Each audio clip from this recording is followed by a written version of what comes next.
So hello, welcome back to अपने academy guys. कैसे हो आप लोग? I hope you all are well. So आज की दूसरी वीडियो पे आ गए यार। और दूसरी वीडियो लाने का ज़रूरत आज इसलिए पड़ गया क्योंकि बहुत सारे बच्चों का रिक्वेस्ट था कि आज ही डे 15 में ही मैथमेटिक्स का भी वीडियो आ जाए। और मैथमेटिक्स मैं समझ सकता हूँ उनके लिए भी बहुत ज़्यादा ज़रूरी है कि मैथमेटिक्स का वीडियो थोड़ा जल्दी आ जाए ताकि उन्हें थोड़ा सा टाइम मिल जाए यार। थोड़ा सा टाइम मिल जाएगा तो उससे क्या बेटर होगा कि उन्हें मतलब जो रिवाइज करना है उसमें टाइम मिल जाएगा। तो आज डेट हो रखी है 26, आपकी एग्जामिनेशन है 28 को, ठीक है। तो आज की जो वीडियो है ना मैथमेटिक्स में, हम मैथमेटिक्स के ऊपर अप्रॉक्सीमेटली आपको 40 प्लस स्कोर कैसे कर सकते हैं इस वीडियो को देख करके, किस तरीके से कौन कौन सी चीज़ों को अगर आप पढ़ के जाते हो तो वो आपके पास एग्जाम में डायरेक्टली वहाँ पे से क्वेश्चन आएंगे। वो सारी चीज़ों को छोड़ के नहीं जाना है, तो उसके ऊपर बात करेंगे। थोड़ा सा लंबा वीडियो ना, स्किप मत करना। वीडियो थोड़ा लंबा है, स्किप कहीं भी करोगे, किसी भी पार्ट में करोगे, वो हर एक पार्ट इंपॉर्टेंट है, इसलिए इस वीडियो का पार्ट है। नहीं तो हम मेगा मैराथन में आपको सारी चीज़ बताते हुए आए हैं, इस वीडियो का पार्ट वो नहीं रहता। तो जो भी चीज़ आज बताऊंगा वो मार्क कैरी कर रहा होगा, कुछ ना कुछ मार्क्स उसका होगा, इसलिए वो इस वीडियो का पार्ट है। तो पूरे वीडियो को देखना, बीच में कहीं पे स्किप करके या छोड़ के मत चले जाना, नहीं तो फिर समझ में नहीं आएगी चीज़ों को। और एक और चीज़ यार, आप सब्सक्राइब जरूर कर दो। बहुत सारे बच्चे सब्सक्राइब नहीं कर रहे हैं, जिससे आपके लिए भी काफ़ी दिक्कत होगा आगे आने वाली अपडेट में। अपडेट आपको टाइम पे नहीं मिल पाएगी। So make sure hit the subscribe button ताकि आपकी सपोर्ट हमें भी मिले और हम पूरी मेहनत के साथ आपके साथ सारी वीडियो को शेयर करते रहे। जल्दी से जल्दी जो भी आपकी रिक्वायरमेंट टॉपिक होगी उसके ऊपर हम वीडियो लेके आते रहे यार। So let's move to the our today session. आज हम अप्रॉक्सीमेटली, मैंने जैसा कि पहले ही बताया, 40 मार्क्स के करीब का डिस्कस कर रहे होंगे। सो चलो स्टार्ट करते हैं यार। तो सबसे पहले क्वाड्रेटिक इक्वेशन, ये जो इक्वेशन है ना यार, यहाँ से क्वेश्चन बहुत आता है और उसमें भी ये formula x equal to minus b plus minus b square minus 4ac upon 2a। इस फॉर्मूले को गांठ बांध के रख लो, यहाँ से क्वेश्चन डेफिनेटली पूछ लिया जाएगा। और डायरेक्ट क्वेश्चंस आता है, इधर उधर से कुछ भी नहीं, इधर उधर से कुछ भी नहीं। तो ये फॉर्मूला आपके लिए इंपॉर्टेंट है, मोस्ट इंपॉर्टेंट फार्मूले में से ये क्वेश्चंस आपके पास आ जाएंगे यहाँ पे से। उसके बाद फिर ये जो ABCDE वाली जो प्रॉपर्टी है ना, यहाँ तक आपको पढ़ के रखना है। यहाँ से 2 नंबर के क्वेश्चन बनते हैं यार, 2 नंबर के क्वेश्चन यहाँ से आ जाते हैं, एक नंबर के 2 क्वेश्चन। तो यहाँ से क्वेश्चन मिलेगा। नेचर ऑफ रूट आपको पता रहना चाहिए ताकि कुछ प्रॉब्लम जो आएंगी उसमें आप डायरेक्ट सॉल्व कर सको इसको।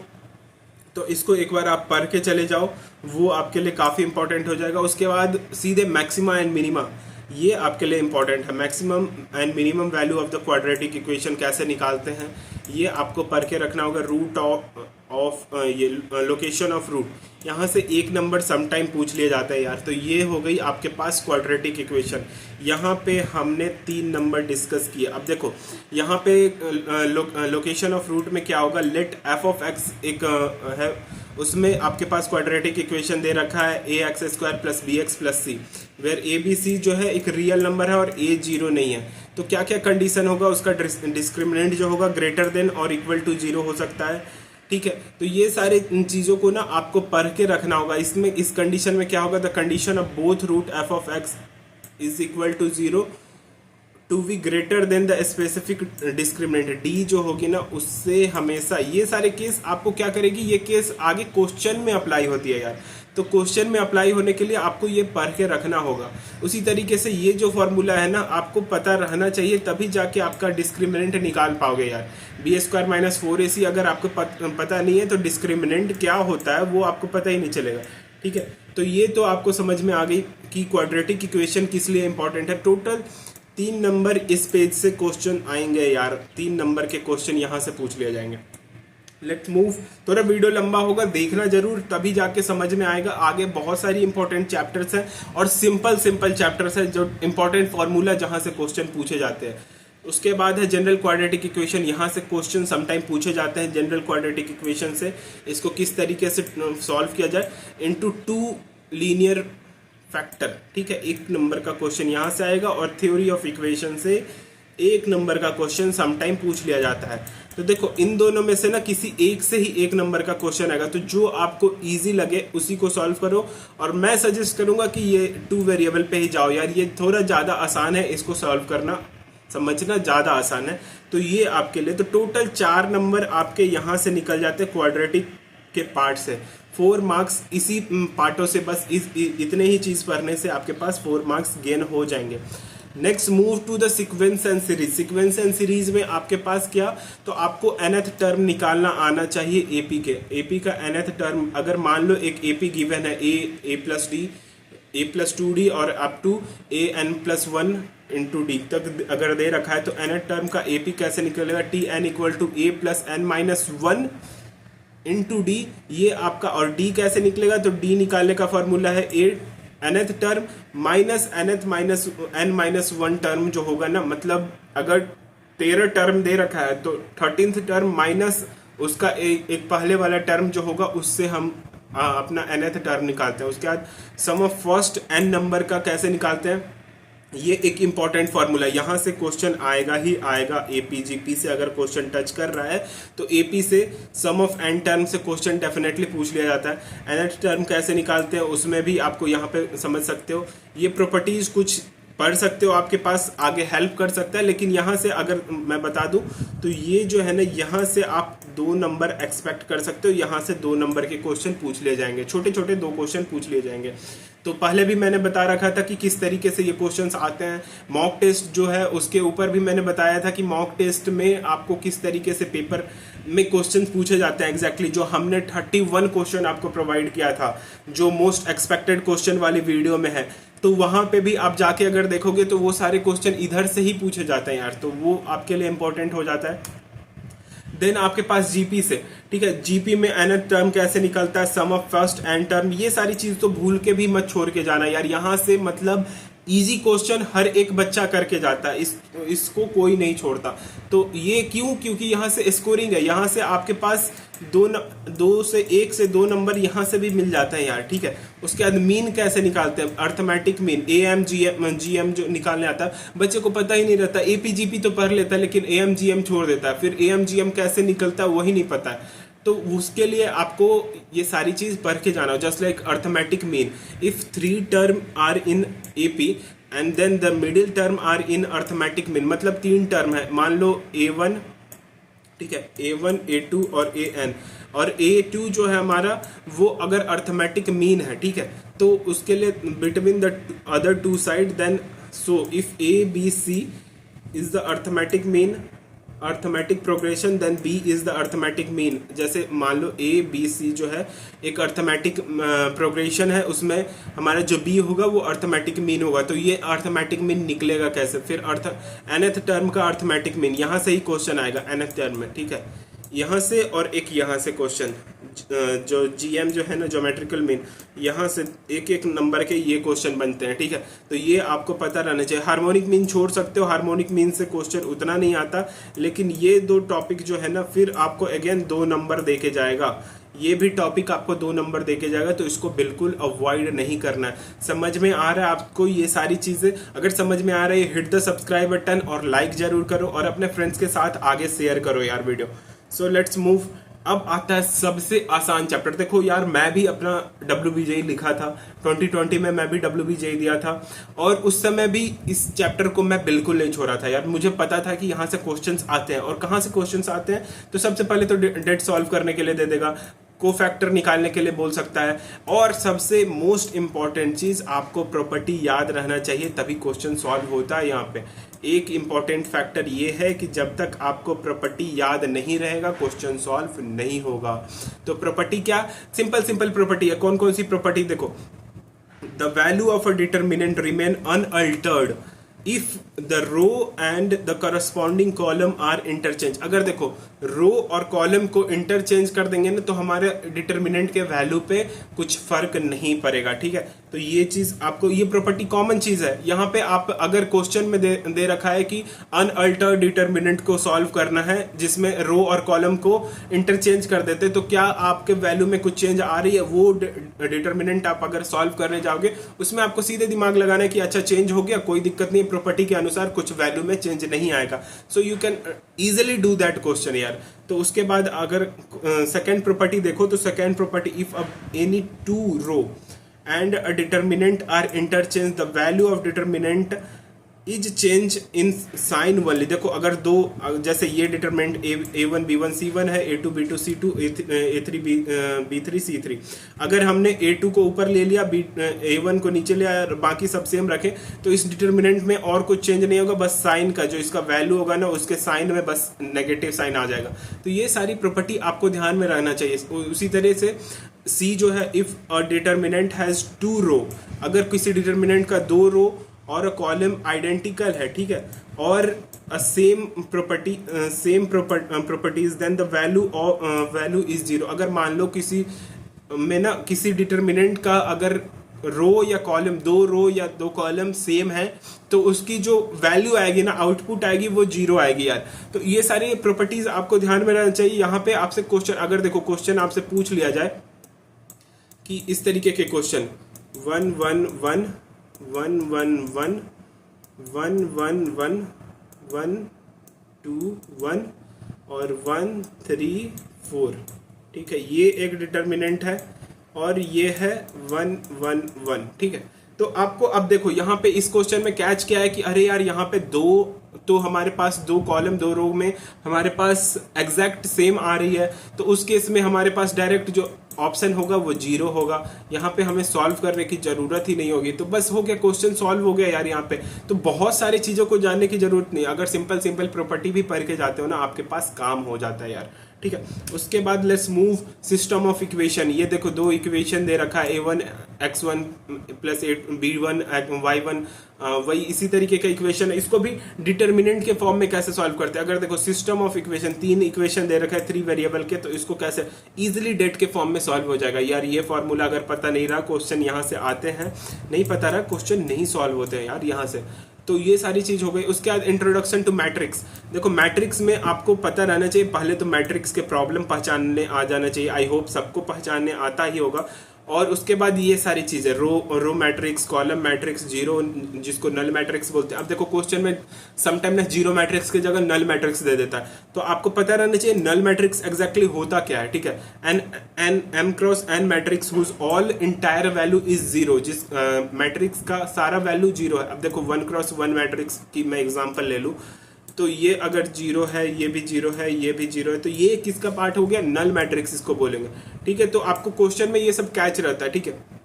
Horizontal matrix, vertical matrix, square matrix. Square matrix क्या होगा, स्क्वायर मैट्रिक्स इस तरीके से होगा, मान लो 1 2 3 4 5 6 7 8 9, ये हो गया स्क्वायर मैट्रिक्स। अब इस पे क्वेश्चन आ गया, आपसे डायरेक्ट पूछ लिया गया, वो आप सॉल्व करो। ये देखो यहाँ पे स्क्वायर मैट्रिक्स, ट्राइगोनल मैट्रिक्स, यहाँ पे स्क्वायर मैट्रिक्स को के डेफिनेशन आपको समझाए हुए कि किस तरीके से स्क्वायर मैट्रिक्स होते हैं। अब देखो कुछ नोट्स है, minimum number of zero in a triangular matrix in of order n is, देखो अब मिनिमम नंबर ऑफ जीरो कैसे निकाल, तो ये चीज अगर फॉर्मूला नहीं पता रहे तो आपसे क्वेश्चन ही नहीं बनेगा यार वहां पे।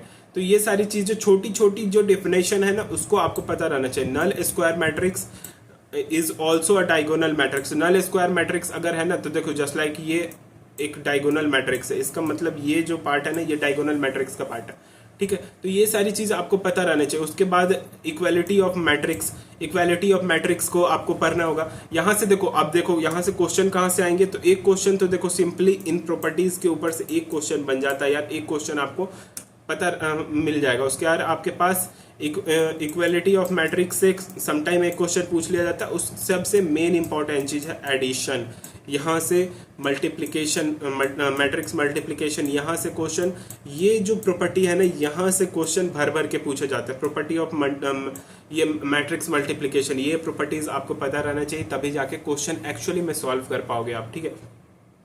तो ये सारी प्रॉपर्टीज आप पढ़ के जाओगे।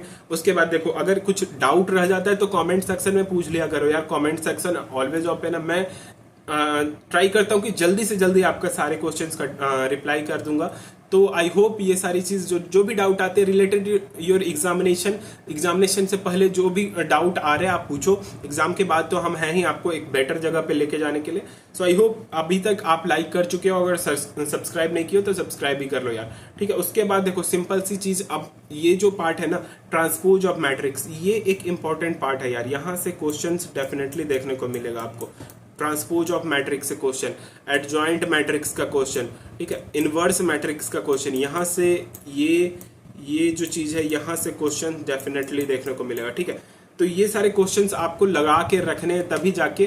अब ट्रांसपोज को कैसे पहचाने, देन मान लो let A be the any matrix of order n cross n, m cross n का एक मैट्रिक्स है A, then the transpose of A is A transpose. A transpose को कैसे, A समटाइम T भी लिखा रहता है, वो ज़्यादा आसान होता है क्वेश्चन में, समटाइम ट्रिकी करने के लिए डायरेक्ट डैश डाल देगा। ये क्वेश्चन इस तरीके के जो होंगे ना वो 2 नंबर वाले क्वेश्चन होंगे जिसमें थोड़ा सा दिमाग लगाना, कैच पकड़ना होगा। समटाइम बच्चों को पता ही नहीं रहता कि इसको भी ट्रांसपोज मैट्रिक्स ही बोलते हैं यार, तो वो आपके लिए आपको पता रहना चाहिए, प्रॉपर्टी आपको पता रहना चाहिए। A transpose and B transpose denote the transpose by A and B, ठीक है, ए प्लस बी। अब देखो ये सारी प्रॉपर्टी पे क्वेश्चंस आते हैं यार। ए प्लस बी होल ट्रांसपोज कैसे हम करेंगे, ए ट्रांसपोज करेंगे फिर प्लस बी ट्रांसपोज करेंगे। ए इंटू बी का होल ट्रांसपोज में B transpose into A transpose, reversal law लग जाता है यहाँ पे। A and B are comfortable of the matrix, conformable of the matrix product A into B. अब ये जैसे सी प्रॉपर्टी हमारे पास 2020 में जब मैं एग्जाम दे रहा था इस प्रॉपर्टी पे क्वेश्चन आया था। A transpose of complete transpose अगर क्वेश्चन आ गया तो वो डायरेक्ट ए मैट्रिक्स बन जाएगा, इसमें ट्रांसपोज का कोई खेल नहीं होगा।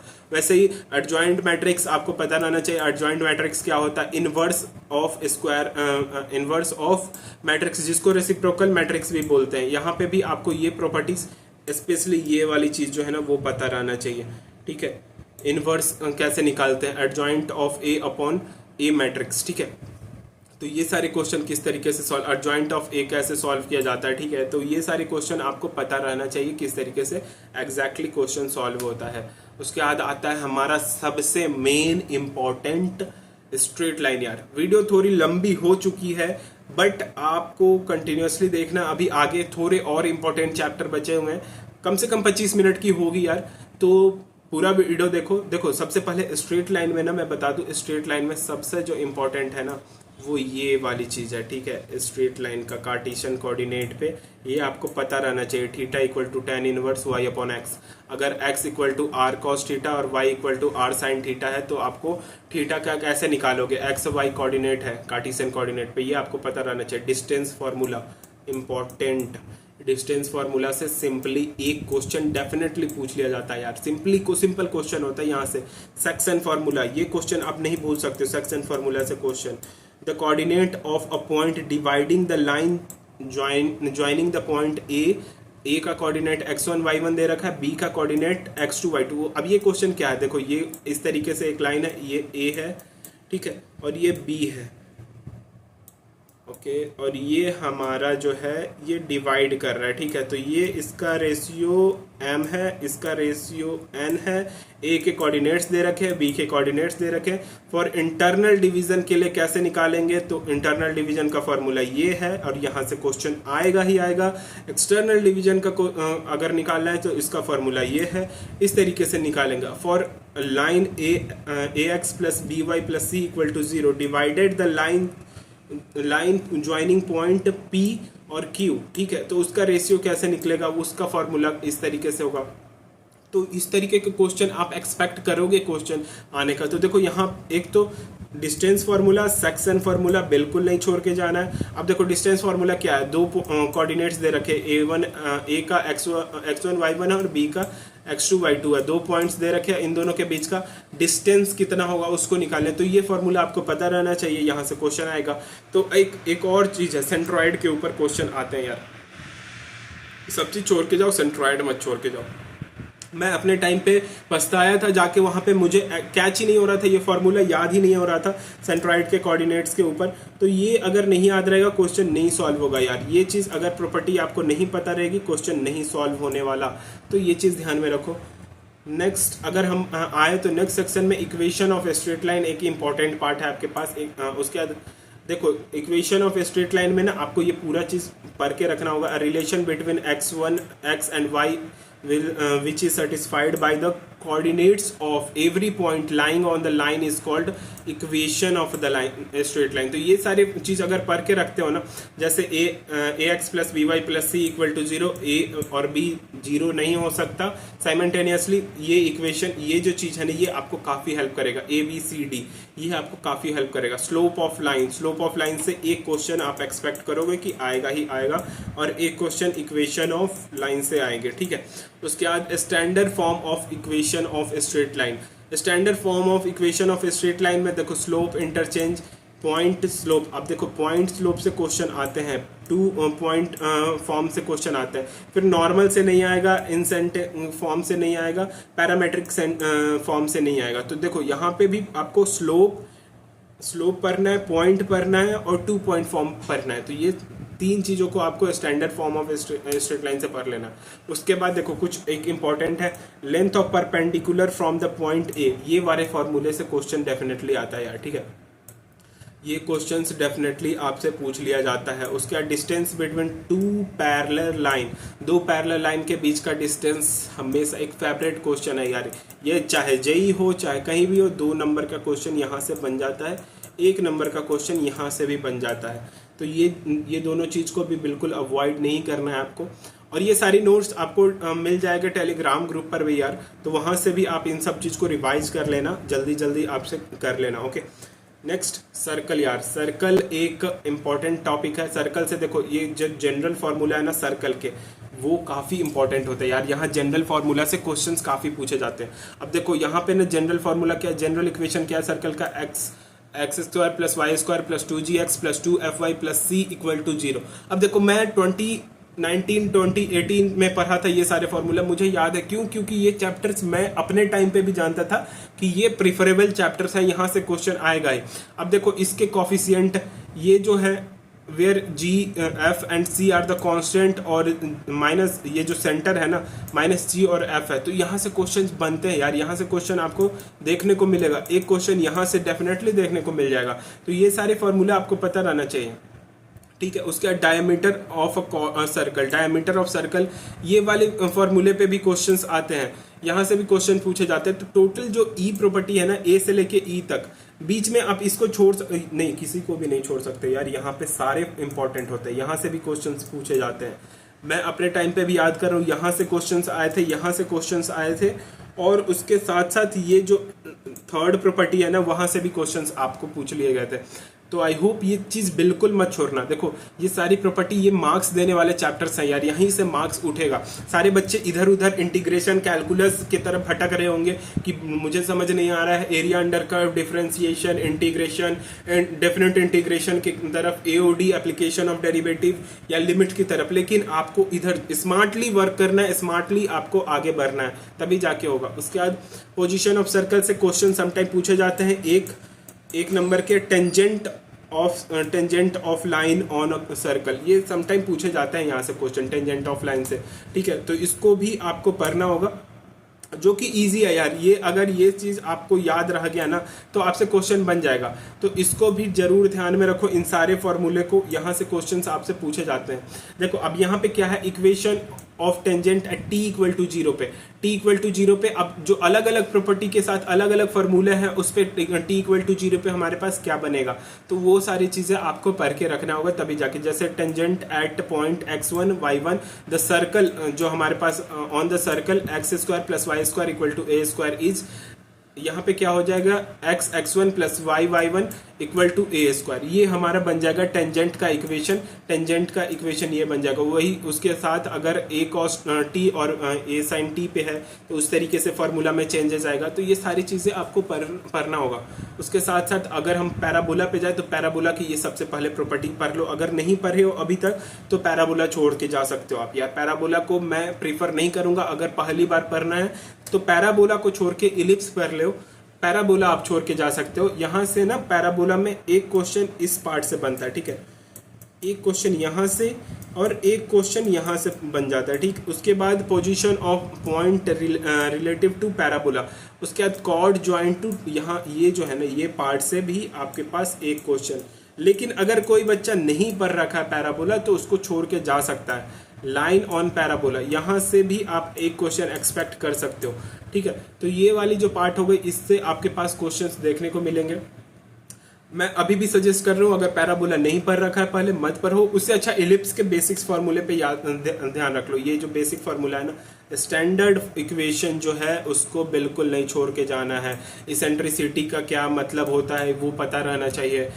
उसके बाद इक्वेशन ऑफ डायरेक्ट होता है, vertex, major axis, principal axis, उसके बाद सेंटर, डायामीटर, फोकल कोड। यहाँ पे जो वर्ड्स है ना, मतलब जो आपके पास टॉपिक्स है ना, वहाँ से ज़्यादा क्वेश्चन नहीं, मतलब यहाँ से ये जो मेन है ना, ये वाला पार्ट मेन है, यहाँ से ही क्वेश्चन आपसे पूछे जाते हैं।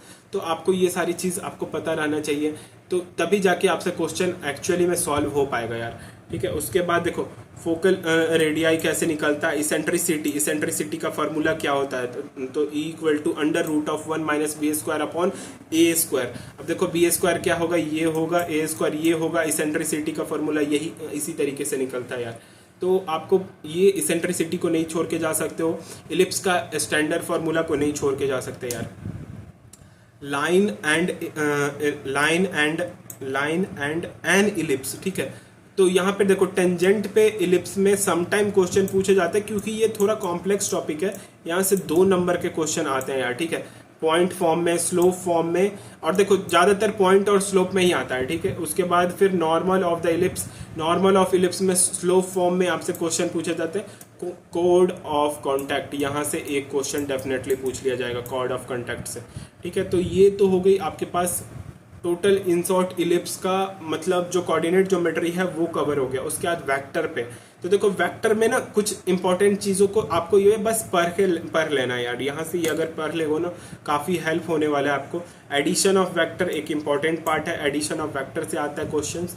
उसके बाद मैं जल्दी आगे बढ़ रहा हूँ, क्योंकि आपके पास अब मल्टीप्लिकेशन वाला पार्ट है। पोजीशन वेक्टर कैसे निकलता है, सेक्शन फार्मूला यहाँ भी होता है। उसके बाद आपके पास जो मेन पार्ट है ना, ये स्केलर प्रोडक्ट ऑफ 2 वेक्टर, ये बिल्कुल छोड़ के मत जाना। यहाँ से आपके पास कम से कम 2 से 3 क्वेश्चन बनते हैं, 2 से 3 क्वेश्चन, ठीक है। तो ये वाला पार्ट जो है ना, ये जरूर पढ़ के जाओ। सब चीज़ छोड़ दो, उधर मल्टीप्लिकेशन वेक्टर छोड़ दो, लेकिन ये वाला पार्ट करके जाओ यार, ठीक है। उसके बाद देखो शॉर्टेस्ट डिस्टेंस वाला पार्ट, ये क्वेश्चन से डेफिनेटली पूछे जाते हैं। शॉर्टेस्ट डिस्टेंस से भी 2 नंबर के क्वेश्चंस आते हैं। शॉर्टेस्ट डिस्टेंस बिटवीन 2 लाइन के बीच में जो होता है उसके ऊपर वेक्टर ट्रिपल प्रोडक्ट से एक क्वेश्चन पूछ लिया जाता है, वेक्टर ट्रिपल प्रोडक्ट के ऊपर। तो ये सारे हो गए। उसके बाद 3D ज्योमेट्री, यहाँ पे डिस्टेंस बिटवीन 2 पॉइंट का, इसके ऊपर एक क्वेश्चन आता है। सेक्शन फार्मूला, देखो सेक्शन फार्मूला कहाँ मिल रहा है आपको, उसके स्ट्रेट लाइन में, उसके बाद वेक्टर में, उसके बाद 3D में। ये तीनों को इंटरमिक्स मत कर देना, नहीं तो बहुत दिक्कत हो जाएगा। उसके बाद सेंट्रॉयड ऑफ अ ट्रायंगल, ये वाले चीज़ आपको पता रहना चाहिए। उसके बाद डायरेक्शन रेशियो आपको निकालने आना चाहिए। Relation between direction ratio and direction cosine, हाँ डायरेक्शन रेशियो और डायरेक्शन कोसाइन। देखो डायरेक्शन कोसाइन पे हमारे टाइम में क्वेश्चन पूछा गया था यार, डायरेक्शन कोसाइन पे। उसके बाद आप ये जो डायरेक्शन कोसाइन ऑफ एक्सिस, तो देखो कहाँ से क्वेश्चन आएगा, एक क्वेश्चन यहाँ से, एक क्वेश्चन यहाँ से। उसके बाद आप आगे आ जाओ, एंगल बिटवीन 2 लाइन, यहाँ से भी क्वेश्चन बनते हैं यार। उसके बाद सीधे हमारे पास इक्वेशन ऑफ प्लेन पे आ जाओ यार। इक्वेशन ऑफ प्लेन से एक क्वेश्चन डेफिनेटली पूछ लिया जाता है, तो इक्वेशन ऑफ प्लेन भी एक इम्पॉर्टेंट पार्ट है आपका।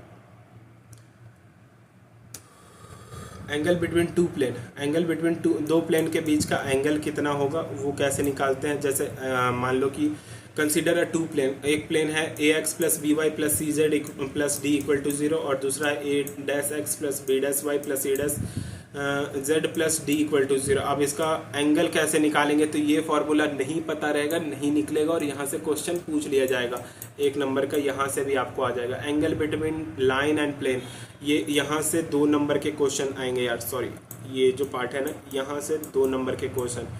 यहाँ से अब देखो condition of coplanar of 2 line, ये नहीं पूछा जाता, लेकिन position of 2 point with respect to plane, ये समटाइम पूछ लिया जाता है। ये जो 17-18 है ना, उससे समटाइम एक क्वेश्चन पूछ लिया जाता है जो कि 1 मार्क्स कैरी कर रहा होता है। अब आ जाओ ये मेन जो इम्पोर्टेंट है ना, परपेंडिकुलर डिस्टेंस वाला पार्ट। मैंने पहले भी बताया था आपको, जब मैं स्ट्रेट लाइन बता रहा था, सर्कल बता रहा था, ये वाली जो पार्ट होती है ना, यहाँ से क्वेश्चन डेफिनेटली आपको देखने को मिल जाता है। बाकी आप यहाँ से छोड़ सकते हो। मतलब देखो, मैं एक बार फिर से बता दूँ, 20th पॉइंट आपको पढ़ के जाना है। उसके बाद यहाँ से कौन से पार्ट को अवॉइड, देखो ये 15th को बिल्कुल पढ़ना है, एंगल बिटवीन इसको पढ़ के जाना है। उसके बाद आपको इक्वेशन ऑफ प्लेन बिल्कुल पढ़ना है, इसके बिना क्वेश्चन नहीं सॉल्व होंगे। उसके बाद आपके पास जो है एंगल बिटवीन 2 लाइंस, ये आपको पता रहना चाहिए किस तरीके से सॉल्व होता है। डिस्टेंस फार्मूला पता रहना चाहिए, सेक्शन फार्मूला पता रहना चाहिए, सेंट्रॉयड पता रहना चाहिए, डायरेक्शन रेशियो। उसके बाद आप projection of line on another line, ये पता रहना चाहिए। तो आई होप ये सारी चीज़ क्लियर हो गई होगी यार। वीडियो काफ़ी लंबी हो गई, 30 मिनट की, तो आई होप ये सारे वीडियो को कम्प्लीटली देखे होंगे। ऑल द बेस्ट यार। कल हम एक इम्पॉर्टेंट वीडियो लेके आने वाले हैं WBJE के लिए। वो सरप्राइज वीडियो है कि किस तरीके से एग्जैक्टली एग्जाम की सिनेरियो को किस तरीके से टैकल किया जाए। तो उसमें हम बताएंगे, कुछ इंपॉर्टेंट चीज़ों के ऊपर भी बात करेंगे और आपके लिए कुछ फ़ायदे की चीज़ भी रहेगी। तो उस वीडियो को जरूर देखना। तब तक के लिए टेक केयर गाइस। ये वीडियो थोड़ा लंबा बना है तो पूरा वीडियो को देखना और हिट द सब्सक्राइब बटन अगर फर्स्ट टाइम चैनल पे आए हो तो। जल्दी मिलते हैं नेक्स्ट वीडियो में यार। तब तक के लिए bye bye guys, take care, जय हिंद।